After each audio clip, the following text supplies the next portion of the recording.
예, 윤 대통령의 1차 체포영장 집행을 저지했던 박종준 전 경호처장. 오늘 오전 조사를 받기 위해 경찰에 나왔죠. 박 전 처장은 출석에 앞서 사직서를 제출했고요. 조사 도중에 최상목 권한대행이 수리했다는 사실이 알려졌습니다. 2차 영장 집행에 미칠 영향도 주목됩니다. 이와 관련한 내용 장성호 전 건국대 행정대학원장, 이승훈 민주당 전략기획위 부위원장 두 분과 이야기 나눠보겠습니다. 어서 오십시오. 안녕하십니까? 네, 안녕하세요. 예, 안녕하십니까? 자, 제가 앞서 이야기한 내용, 그러니까 박종준 전 대통령 경호처장이 경찰에 출석한 것. 사실 두 번 체포에 불응을 했고, 체포가 아니죠. 출석 요구에 불응을 했고, 변호사를 선임을 하더니 바로 출석을 했단 말이죠. 어느 정도 좀 예상을 하셨습니까? 뭐 저는 또 예상을 안 했다고 하면 전문가가 아닌 것 같아서 예상을 했다 그렇게 얘기를 해야 될 것 같은데 예. 준법 본인이 경찰 출신이기 때문에 경찰이 부르는데 경찰이 안 나가면 국민 누가 경찰이 부른다고 해서 수사에 응하겠냐 그런 원론적인 답변을 했습니다. 예. 뭐 그 저간에는 여러 가지 사정도 있었겠고 그리고 두 번 출석 요구에 세 번째 불응하면 체포영장을 청구한다는 건 누구나 다 알고 있지 않습니까? 그런 상황이기 때문에 체포영장이 청구가 되면 경찰 후배들한테 또 체포를 당하는 상황이 오지 않겠습니까? 그리고 본인 입장에서는 이것이 경호법상 정당한 행위다 이렇게 지금 주장을 하고 있기 때문에 체포영장이 발부되면 예. 이것이 나중에 재판에서도 위법적인 사유로 인정될 가능성이 상당히 크지 않습니까? 그래서 불리하기 때문에 일단은 법을 지키겠다 하는 언론적인 측면이 강한 것 같고 두 번째는 박종준 경호처장이 경찰 출신이고 그렇죠. 지금 이광우 경호차장 김성우 경호차장이 원래 경호실 출신이고 그리고 또 이진아 경비안전본부장도 경호실 출신이기 때문에 경찰 출신이 일단은 빠지고 그리고 나서 정통 경호 출신 김성호 차장하고 이진아 안전본부장 이광우 본부장 이렇게 세 명에 의해서 청와대 경호실을 운영하겠다는 그런 의지로 저는 보았습니다. 예. 이승훈 변호사께서는 세 번째 출석 요구에 응한 이유 어디에 있다고 보십니까? 일단 세 번째 출석에 응하지 않으면 체포영장이 발부되겠죠.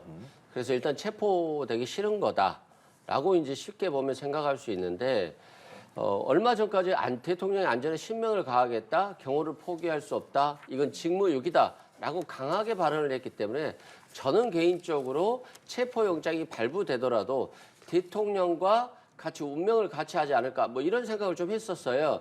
그럼에도 불구하고 전격적으로 체포가 됐고 거기에다가 사표까지 냈다는 소식을 듣고서 사표가 페인트 모션인가 마치 사표를 냈기 때문에 다시 대통령의 경호처장으로서 대통령에 대한 체포영장을 불응하는 데에 대해서 협조할까라고 하는 측면에서 체포영장이라든가 긴급체포라든가 이걸 막기 위한 것이 아닌가 했는데 또 최상목 대행이 바로 수리까지 해버렸어요. 그렇죠. 그러면 이제 경호처장이 아닌 전직 경호처장이 되는 거잖아요. 그래서 이건 결과적으로 보면 경호처장이 많은 부담감을 느꼈다. 그리고 경호처장의 말보다는 경호차장과 경호본부장이 사실상 뭐 김건희 여사 라인이었다 이런 얘기들이 있거든요. 그래서 정말로 무력 충돌까지도 갔을 가능성을 염두하면서 그런 위험 부담까지는 감수할 수 없다는 상황 하에서 그만둔 것으로 보여지기 때문에 내부에서는 경호처 내부에서는 무력 충돌 가능성까지도 상당히 위기 의식이 고조된 것으로 보여집니다. 그러니까 장 원장께서는 대행 체제에 대한 얘기도 조금 해주셨잖아요. 네. 그러면 이 대행 체제에서 혹시 이렇게 되면 2차 체포영장 집행에선 어떤 영향을 미칠 거라고 보세요?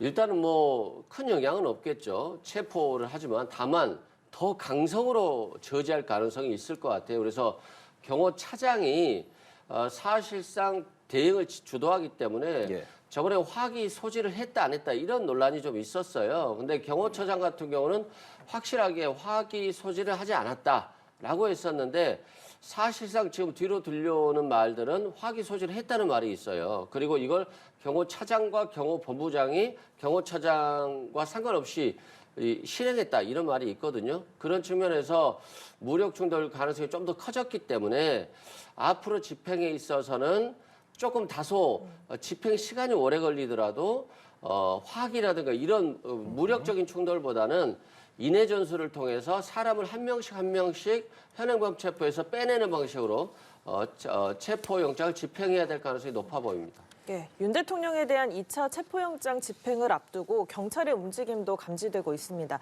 현장에 투입될 지휘관들을 모두 소집해서 작전 계획을 논의한 것으로 알려지고 있고 국수부는 수사관 동원령도 내렸는데 체포 재집행 어떤 모습으로 이루어질 거라고 예상하십니까? 지난 3일에 1차 집행에서 실패했는지 전략적인 후퇴했는지 그건 뭐 나중에 역사가 밝혀지겠지만 일단은 철수를 하지 않았습니까? 그래서 1차 집행이 실패해서 체포영장을 재신청해서 발부받아서 지금 일각의 보도가 한 3주 정도 지금 받았다고 풍문입니다. 이것은 그래서 밀행성이 있기 때문에 비밀로 붙이는데 벌써 이것이 다 공개가 돼 세상 비밀이 없습니다.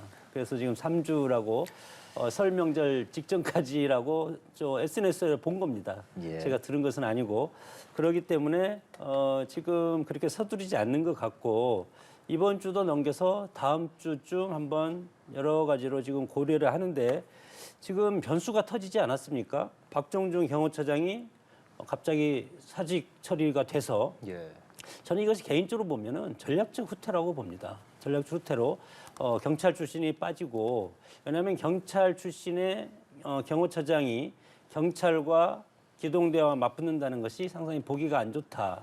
이렇게 또 전략적으로 할 것 같고 그리고 정통 경호 관료인 김성호 차장하고 이광호 본부장, 이진아 경비안전본부장이 이 관저 경호를 맡는다. 뭐 경호원들은 대통령을 경호할 때는 중무장 하게 돼 있습니다. 그래서 이것이 기관 대 기관의 어떤 부딪히는 충돌이라는 것은 사실은 이것이 이제 내전이지 않습니까? 뭐 변호사가 얘기했지만 거기까지는 가서는 안 될 텐데 하여튼 여러 가지 걱정이 있고 그리고 또 박종준 경호처장이 오늘 이제 사직을 한 것은 예. 국가공무원 제60조에 보면은 경호법상 일반인은 비밀 유출을 금지한다 이런 조항이 있어서 그동안 지금 1차 집행 때 경호처에서 한 모든 것을 지금 가서 내가 얘기할 수 없다. 이것은 공무원법상 얘기할 수 없다.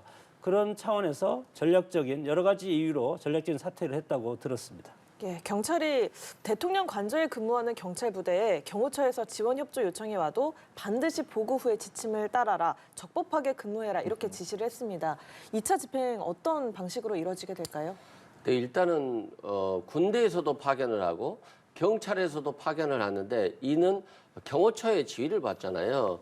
그렇기 때문에 경호처장의 지휘를 따랐는데 그 지휘를 실은 사실상 따르지 말라고 하는 것이거든요. 예. 이 따르지 말라고 하는 것은 결국 불법적인 지시에 있어서는 따르지 않아도 항명죄가 되지 않기 때문에 절대 체포 영장 집행을 거부하지 말라, 막지 말라 이런 것이에요.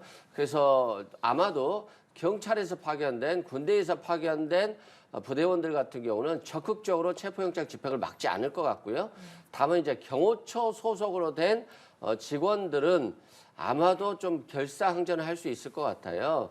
다만 그들도 유혈 충돌 사태가 오는 걸 원하지는 않을 거지 않습니까? 그러니까 좀 오랜 시간이 걸려서 집행을 한다 할지라도 한 명씩 대통령이 말한 대로 국회의원들 4명이 들어서 1명 끌어 나오라고 했잖아요. 그런 식으로 경찰 집행관들이 많이 들어가서 한 명씩 경호원들을 빼내는 겁니다. 그래갖고 일단 현행범 체포를 한 다음에 나중에 뭐 선처를 할 수 있는 부분이 있잖아요. 그래서 일단은 빼내고 이들을 잡아놓으면 결국에는 이 관저는 뚫릴 수밖에 없어요. 시간이 오래 걸릴 뿐이기 때문에 결국 대통령은 이제 체포될 것으로 보여지고요. 그게 뭐 인해의 전술이겠죠. 뭐 한갈에서 말하는 헬기라든가 이런 건 경호처의 통제가 필요하기 때문에 예. 경호처가 협조 안 해줄 겁니다.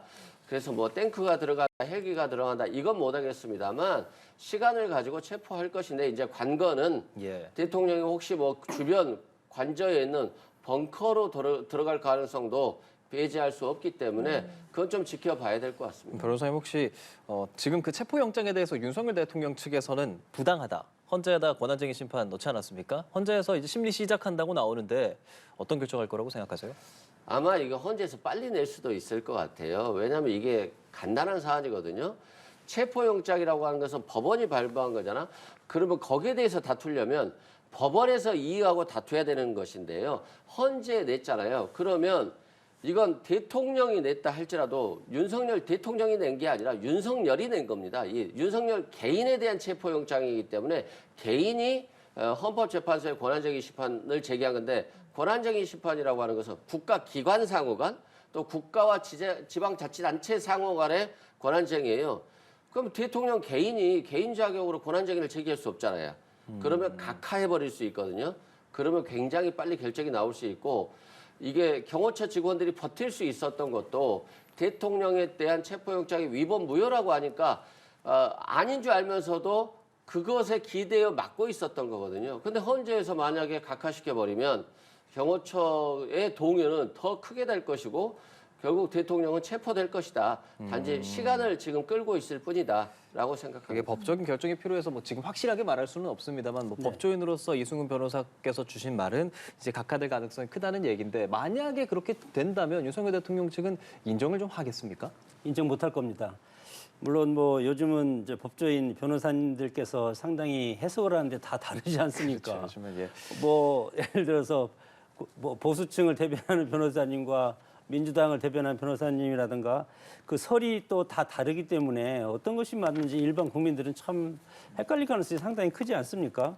그래서 헌재에서 2021년에 그 공수처 이첩 요청을 요번에 검찰과 경찰한테 이첩 요구를 하지 않았습니까? 우리가 이거 내란죄를 수사하겠다, 대통령 수사하겠다, 우리한테 달라. 그래서 검찰이 공수처한테 줬는데 이것이 용산 대통령 변호인단은 이것이 위법이다 이렇게 이제 하는 것이고 마찬가지로 2021년에 이첩 요청권을 헌재에서 물론 각하는 했지만 이때 위헌성이 인정이 돼서 권력 분립과 적법 절차 원칙에 위배된다 이렇게 판단한 적이 있고 왜냐하면 수사심의위원회 절차를 거쳐야 되는데 이번에 거치지 않았다는 겁니다.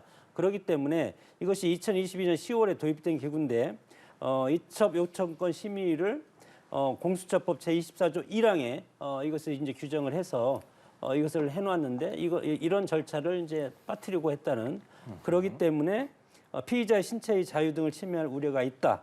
뭐 이런 식으로 해서 이것이 위헌 논란이 있기 때문에 이것도 마찬가지로 권한쟁의에서 어떤 영향을 끼칠지 두고 봐야 될 것 같습니다. 그러면 윤석열 대통령 측에서는 지금 탄핵 심판 대리인 8명으로 늘렸고 이제 첫 변론 기일이 14일이죠. 다음 주인데 뭐 직접 좀 출석할 가능성도 있다고 보세요?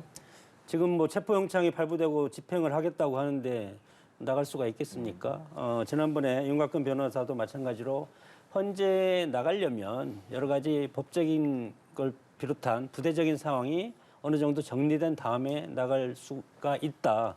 이렇게 하기 때문에 이번 헌재 심의에는 나갈 수가 없은 상황이 지금 되고 있지 않습니까? 예. 지금 이 체포영장 기간이 언제인지도 아직 아무도 모르고 뭐 23일이라 24일이라 그런 얘기도 있지만 그렇게 되면은 관절을 지금 나갈 수가 있겠습니까? 그렇기 때문에 지금 여건상 참석할 가능성은 희박하다고 봅니다. 네, 윤석열 대통령 측의 대응은 뭐 언론을 통해서 계속 보도가 되고 있는 상황인데 이승훈 변호사께서는 윤석열 대통령 측이 어떤 식으로 쭉 임할 거라고 보세요? 결국에는 버티는 거죠. 버티기 전략. 그게 어떻게 버티냐. 일단 수사를 거부하는 거죠. 그러면서 검찰의 수사는 위법하다. 공수처로 넘기니까 공수처의 수사는 위법하다. 경찰로 넘기면 이러려고 했겠죠. 지금 위급한 상황이니까 관저로 와라. 그럼 관절에 안 들어갈 거 아닙니까? 그럼 또 시간을 끌 거고요. 헌법재판소 재판도 지금 오늘 의견서를 아직 안 냈잖아요. 그럼 최대한 늦게 냈고 그래서 헌법재판관으로 하여금 검토할 시간을 주지 않고 그래서 다음 길, 차후의 길로 미루게 하는 그런 전략들을 계속 쓸 건데요. 결과적으로 이러한 대통령의 헌법 수호 의무를 저버리는 오히려 위법적인 행위를 하는 대통령에 대해서 탄핵은 결정이 나올 수밖에 없는 상황으로 몰고 가는 거죠. 그래서 결국에는 탄핵을 될 것인데 그럼에도 불구하고 대통령은 최대한 탄핵 시기를 늦춰서 대선 시기를 늦추고 그래서 보수를 결집하고 지지층을 더 결집시켜서 민주당과 어느 정도 대등한 위치에서 대선을 치르고 싶은 그런 것일 것인데요. 결과적으로는 자기 당의 재집권을 위해서 국민을 희생시키는 것이기 때문에 굉장히 잘못된 정치를 하고 있다라고 말씀드립니다. 제가 이거 한 말씀만 꼭 좀 드려야 되는데 이제 예. 변호사님께서는 지금 재판기를 좀 늦춰서 헌재 재판이 늦게 나오면 이재명 대표가 2심, 3심에서 633을 해서 그 결과가 나와서 이재명 대표를 사법 리스크를 해서 여기에서 선거에 출마할 수 없을 정도로 해놓고 그다음에 탄핵 심판을 받겠다 이런 이제 취지인데 제가 생각하기에는 그것이 아닌 것 같습니다. 대통령 입장에서는 이것이 여러 가지 내란죄의 성립이 안 된다고 보는 것 같고 그렇기 때문에 헌재를 먼저 가서 이것이 정말 내란죄인지 아닌지를 먼저 따지고 싶은 겁니다. 그다음에 정말 내란죄가 해당이 된다고 헌재에서 판명을 한다면 그러면 뭐 내란죄라든가 기타 뭐 직권남용이라든가 모든 검찰이라든가 공수처 수사를 자연스럽게 받아서 나가겠다. 그렇기 때문에 예, 예. 그것이 먼저라고 생각이 헌재 들기 판단이 때문에 먼저다. 네, 그렇습니다. 그렇습니다. 자, 그리고 앞서 지난 1차 영장 기한 마지막 날이었던 월요일에 국민의힘 의원들이 관저에 집결하지 않았습니까? 그 이후에 이번에는 오동훈 공수처장이 국회의원이라도 영장 집행을 방해하면 현행범으로 체포하겠다 이렇게 경고를 하기도 했는데 뭐 그렇다면 2차 집행을 앞두고 여당 의원들이 관저에 또다시 모일 가능성이 있을까요? 지금 관제에 모이는 것이 뭐 지도부가 가라고 해서 가는 건 아닙니다. 예. 원외위원장들도 마찬가지로 자발적으로 해서 본인들이 어디에서 모여서 우리가 이거에 대해서 대국민 메시지를 내자 이런 자율적인 지금 모습이기 때문에 그리고 우리 국회에서 선진화법이 있지 않습니까? 선진화법에서 회의를 방해하거나 폭력을 쓰거나 난동을 부리거나 그러면 선진법에서 처벌을 받지 않습니까? 그렇기 때문에 이것이 합법이든 불법이든 일단은 법원에서 영장이 나와서 집행을 하는 것은 이 공권력 입장에서는 공권력을 막고 뭐 들어눕고 그리고 다시 제지하고 그런 건 하지 않을 겁니다. 다만 국민의힘 집권 여당의 소속인 의원으로서 이 체포영장이 본인들이 생각하기에 이것은 위법 부당하다. 예. 현직 대통령이고 그렇기 때문에 그거에 대해서 법원이라든가 그리고 국민들한테 본인들의 뜻을 전달하는 그런 상징적인 제스처이고 상징적인 어떤 그런 목적으로서 모여 있다고 생각이 듭니다. 뭐 그럼 자발적으로 모일 가능성이 있다라고 보시는 건가요? 저는 충분히 있지 않습니까? 지난번에도 40명 정도가 지금 나갔다고 하는데 앞으로 지금 뭐 여론 쪽의 추이라든가 광화문하고 관저 앞에 지금 시위하고 모인 분들이 상당히 더 많아지지 않습니까? 결국은 정치인들은 지지층을 따라서 움직이는 가능성이 상당히 크기 때문에 훨씬 더 많아질 가능성이 있다고 봅니다. 예, 뭐 말씀하신 것처럼 여당에서는 이 자발적인 개인 행동이기 때문에 파악하기가 쉽지 않다라고 하지만 뭐 나갈 가능성이 높다라고 말씀을 해주셨는데 뭐 재집결할 가능성에 대해서 어떻게 생각하시는지 그리고 또 뭐 실제로 체포가 이루어질 그럴 가능성도 있을지도 좀 여쭤볼게요. 일단은 나오겠죠. 뭐 지지율이 지금 올라가고 있잖아요. 그리고 또 특히 지금 국민의힘이 TK 정당이 되어 가고 있잖아요. 그곳에서는 다시 또 이렇게 강성으로 나가야지만이 또 공천받을 가능성이 높아지는 거거든요. 그래서 강하게 다시 나갈 것으로 보여지고 예. 그런 측면에서 이제 이들이 윤석열 대통령에 대한 체포를 막으려고 하겠죠. 또한 이 과정에서 만약 국회의원들과 경찰, 집행관들이 다툼이 생긴다라고 한다면 네. 또 이것도 굉장히 큰 문제잖아요. 그래서 제 생각에는 국민의힘 의원들 입장에서 보면 오히려 체포되기를 원할 수도 있어요. 왜 그러냐면 그러면 이제 사건이 더 세지는 거잖아요. 그리고 여론은 더 갈라지는 것이고 그래서 윤석열 대통령에 대한 저런 체포가 또 맞는 거냐라는 논란이 또 불거질 수 있기 때문에 예. 저는 이런 집행을 할 때 오히려 국회의원들과 정면 충돌보다는 피해서 윤석열 대통령을 체포하는 것이 맞고 이번에는 언제 체포하느냐가 중요한 것이 아니라 시간이 걸리더라도 언제 끝내느냐가 중요한 거거든요. 차분하게 집행한다라고 한다면 충분히 윤석열 대통령에 대한 체포는 가능할 것으로 보여집니다. 네, 오늘 국회 법사위에서 이런 가운데 내란 특검법이 의결이 됐습니다. 국민의힘은 불참을 했기 때문에 야당 주도로 진행이 되는데 어느 정도 수정 아니기는 해요. 다만 국민의힘 입장에서는 뭐 어떤 부분이 좀 이치에 안 맞는다고 보는 걸까요?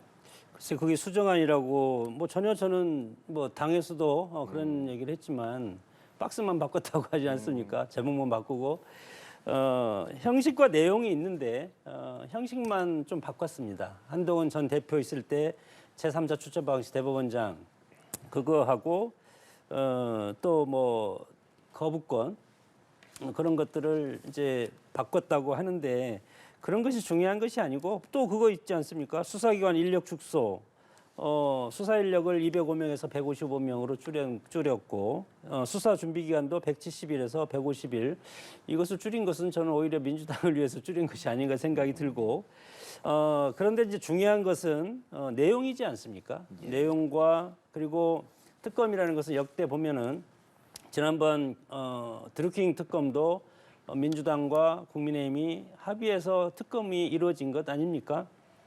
그런데 지금은 여당과 야당이 합의한 것이 아니고 이번에도 야 6당이 단독으로 해서 지금 발의를 했습니다. 예.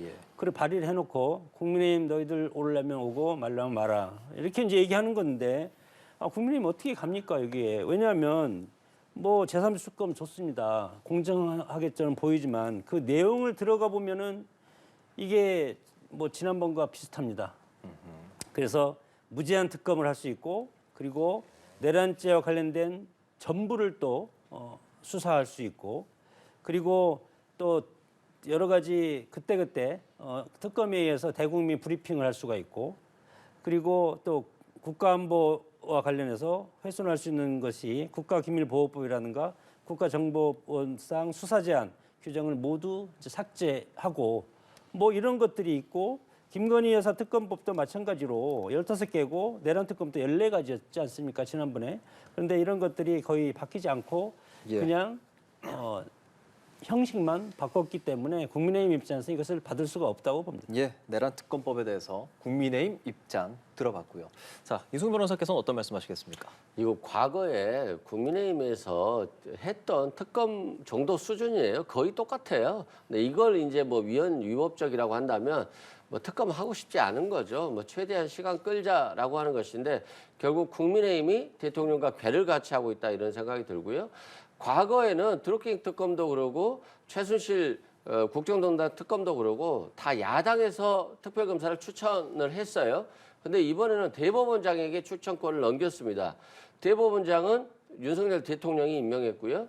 그리고 야당이 비토할 수 있는 권한이 있었는데 그 권한도 삭제했어요. 그래서 대법원장이 2명을 추천하고 최상목 대행이 임명하면 끝나는 거예요. 또한 수사기관이라든가 수사 인력도 축소를 했고요. 외환죄가 추가되기는 했습니다만 고소고발 사건, 인지 사건은 일반적으로 특검들이 과거에도 해왔기 때문에 수사 과정에서 외환을 위취한 그런 죄가 있다고 한다면 수사할 수 있는 거니까 큰 의미는 없고요. 군사상 비밀이라든가 이런 것에 대해서는 또 브리핑을 하지 못하게 했어요. 그리고 군사상 비밀 지역이라고 해서 체포하러 못 가듯이 특검도 못 가게 해버리면 안 되는 거잖아요. 그래서 그런 곳에 압수수색이라든가 뭐는 윤석열 대통령을 체포할 수 있다든가 이런 규정을 넣었다. 이건 불가피한 것이다라고 말씀드리고요. 결국에는 이번에는 뭐 국민의힘에서 반대만 하지 말고 자신의 특검안을 제시하거나 또는 야당의 특검안을 수정해서 뭐라도 하면 충분히 될 수 있는 것이고 야당 입장에서는 유연성을 가지고 있기 때문에 충분히 여당의 의지만 있다라고 한다면 조정해서 특검 통과가 가능하다라고 말씀드립니다. 예. 근데 이제 이걸 민주당에서 이제 특검 발의해서 국민의힘과 한 뭐 2, 3주라도 서로 밀고 당기는 토론 과정이 있어야 되는데 불과 한 하루 이틀만 두고 빨리 해야 되는 게 민주당의 입장이지 않습니까? 그렇기 때문에 더 이상 더 이게 합의될 가능성이 상당히 알겠습니다. 적다고 생각이 듭니다. 예, 알겠습니다. 오늘 말씀 여기까지 듣겠습니다. 지금까지 장성호 전 건국대 행정대학원장, 이승훈 민주당 전략기획위 부위원장과 이야기 나눠봤습니다. 고맙습니다. 고맙습니다. 네.